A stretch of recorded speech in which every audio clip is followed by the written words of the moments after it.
Shalom, selamat pagi Ibu dan teman-teman. Perkenalkan, nama saya Tron Johannes Lete, NIM 20001070115, kelas B semester 3. Saya mahasiswa Universitas Nusa Tenggara Kupang, Fakultas Keguruan dan Ilmu Pendidikan, Prodi PPKN. Di sini saya akan membuat video challenge tentang tantangan generasi muda atau kaum milenial agar hidup damai, tidak mempertentangkan perbedaan yang ada. Mengingat semboyan negara kita adalah Bhinneka Tunggal Ika, apalagi generasi milenial Indonesia itu sebagai pewaris dari nilai-nilai secara leluhur Pancasila, yaitu nilai ketuhanan, nilai kemanusiaan, nilai kerakyatan, dan nilai keadilan. Adapun tujuan dari pembuatan video ini untuk memenuhi ujian akhir semester mata kuliah manajemen konflik. Selamat menyaksikan.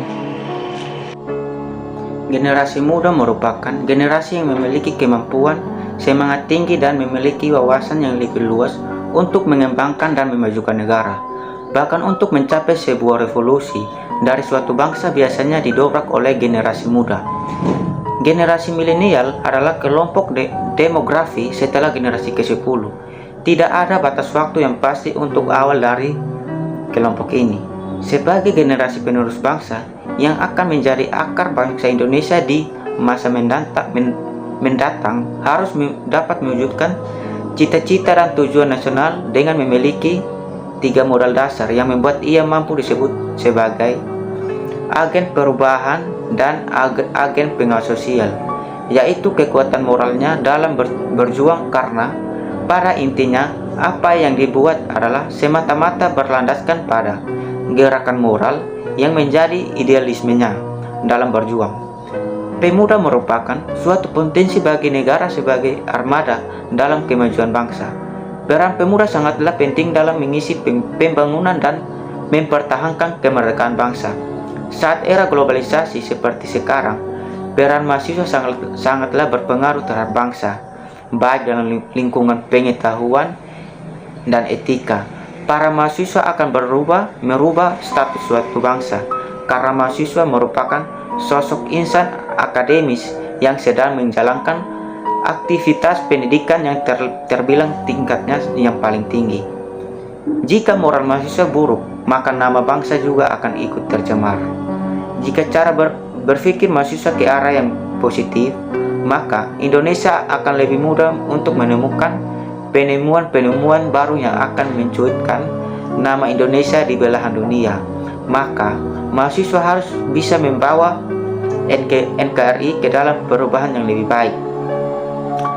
Dari sini kita bisa simpulkan, perbedaan suatu hal yang biasa dan bisa berjalan harmonis bila ada rasa toleransi sosial, rasa memahami seseorang atau kelompok mayoritas dan minoritas untuk saling menghormati dan menghargai. Ini langkah yang bisa kita lakukan untuk menemukan rasa toleransi dalam kehidupan sehari-hari.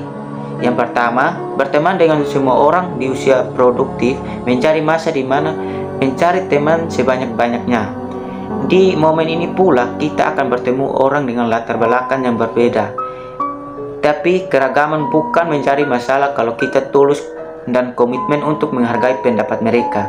Yang kedua, tidak memotong pembicaraan orang.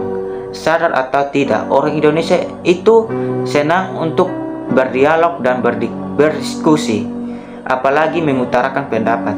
Tapi kadang ada kebiasaan buruk berbicara dalam forum yang suka dilakukannya, yaitu memotong pembicaraan orang lain, padahal apa yang disampaikan belum selesai terucap. Kalau lagi di tengah obrolan, yuk kita coba biasakan mendengar pembicaraan orang lain hingga selesai, ya. Kita jadi lebih tahu apa yang sebenarnya disampaikan, dan orang juga akan berbalik respect dengan kita. Yang ketiga, mengutarakan aspirasi dengan kritik yang sewajarnya. Pro dan kontra dalam sebuah diskusi itu wajar. Kita pun juga bebas mengutarakan pendapat kita atau kritik yang mau kita disampaikan. Tinggal bagaimana cara kita menyampaikan pendapat tanpa menghakimi lawan bicara kita. Mulailah dengan aspirasi atas pendapat yang sudah diutarakan oleh lawan bicara, kemudian baru sampaikan pendapat dan masukan dengan tutur kata yang baik. Kita juga harus mau menerima kritikan yang ada. intinya sama-sama saling menerima dengan menjaga kenyamanan hati orang lain akan membawa ketentraman dalam hidup kita dan terhindar dari konflik yang perlu. Yang keempat, kaum milenial merupakan seseorang tanpa mengenalnya lebih dahulu. Setiap orang berhak menilai suatu dan ada yang melarang atau berpendapat. Namun seringkali kita langsung membuat kesimpulan pada tindakan seseorang dan dihubungkan dengan beragam faktor. Salah satunya ras atau suku orang tersebut. Padahal belum tahu ras atau suku tersebut berkaitan dengan sikap orang yang kita nilai. Bisa jadi faktor yang mempengaruhinya. Tindakan-tindakan sepele semacam ini kadang secara tidak yang cara kita lakukan. Yuk coba melihat orang dengan segala sudut pandang dan coba untuk memahami perilaku mereka. Perbedaan memang tidak bisa dihindari. Terlebih kita hidup di Indonesia di berbagai suku, ras dan agama. Membangun dan meningkatkan rasa toleransi sudah menjadi hal yang harus dibiasakan, supaya kita sebagai generasi penerus bangsa ini bisa memberi kontribusi positif buat bangsa Indonesia dan mendukung. Yang kelima, peran sosok generasi muda atau generasi muda adalah dengan memperteguh penanaman nilai-nilai Pancasila di dalam kehidupan sehari-hari. Karena saat ini masyarakat Indonesia sudah mulai meninggalkan dan bahkan melupakan nilai-nilai Pancasila yang notabene-nya menjadi ideologi dan jati diri bangsa Indonesia.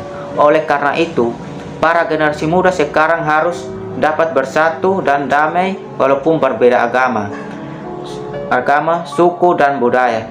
Dapat berpikir rasional, demokratis dan kritis dalam menuntaskan segala masalah yang ada di NKRI. Memiliki semangat jiwa muda yang dapat membangun NKRI yang dapat mencontohkan seperti karakter para pahlawan bangsa Indonesia dengan cara cinta tanah air dan rela berkorban bagi bangsa Indonesia, serta menjunjung tinggi nilai nasionalisme dan persaudaraan antar agama, ras atau suku bagi sebuah bangsa Indonesia agar tidak terjadi perpecahan atau perselisihan antar bangsa Indonesia. Kecintaan bangsa pemuda adalah harapan bagi masa depan bangsa. Dalam upaya mewujudkan cita-cita bangsa Indonesia, mengharapkan peranan pemuda dapat menjadi karakteristik yang baik bagi bangsa Indonesia. Untuk mencapai kondisi yang baik, generasi muda harus mempunyai jati diri yang sesuai dengan nilai-nilai luhur bangsa. Masa depan kebangsaan Indonesia sangatlah ditentukan oleh generasi muda, terdidik dan terlatih, apalagi mereka yang adalah generasi yang banyak mendapatkan berbagai pengetahuan teoretik maupun praktis di perguruan tinggi tentang tema-tema pembangunan bangsa. Karena pemudalah yang dapat merubah pandangan orang terhadap suatu bangsa dan menjadi tumpuan para generasi terdahulu untuk mengembangkan suatu bangsa dengan ide-ide ataupun gagasan yang berilmu, wawasan yang luas, serta berdasarkan kepada nilai-nilai dan norma yang berlaku di dalam masyarakat. Sementara itulah catatan sejarah mengingatkan peran pemuda senantiasa menjadi pilar moto untuk mencapai kemerdekaan bangsa. Saya sebagai mahasiswa dan sekaligus sebagai pemuda atau kaum milenial mengajak teman-teman semua bahwa perbedaan memang tidak bisa dihindari, terlebih kita yang hidup di Indonesia dengan berbagai suku, ras, dan agama. Membangun dan meningkatkan rasa toleransi sudah menjadi hal yang harus dibiasakan, supaya kita sebagai generasi penerus bangsa ini bisa memberikan kontribusi positif buat bangsa Indonesia dan mendukung generasi muda untuk menjadi Indonesia yang berkualitas. Indonesia maju, generasi muda pasti bisa. Salam Pancasila.